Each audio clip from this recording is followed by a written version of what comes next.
Let's start, since it is 9/11, let's start about where we are today as opposed to 18 years ago. What have we done? What do we still need to do to protect the homeland?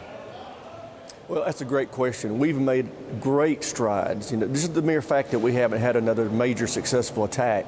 It demonstrates that we've taken huge steps to prevent ourselves from being exposed to those kind of attacks. It didn't happen by accident.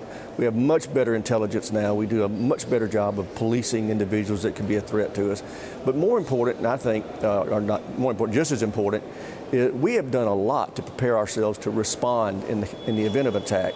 When you think back to what was happening 18 years ago and how the first responders rushed to the Twin Towers to try to protect people, and you come forward to now, we have spent billions to help our first responders be better equipped, better trained to deal with these sorts of events. And you can see that demonstrated in the Boston bombings.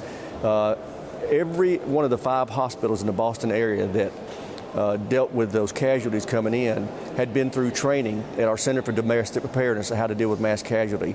All the first responding agencies, whether it was police, fire, or rescue, had been through the same federal training. And it made a huge difference. If you go back and look at the news stories covering that day, it was flawless. That didn't happen by accident. That's happened because this country has made great strides in preparing itself to respond in the event of attacks, but also to prevent attacks from taking place to begin with.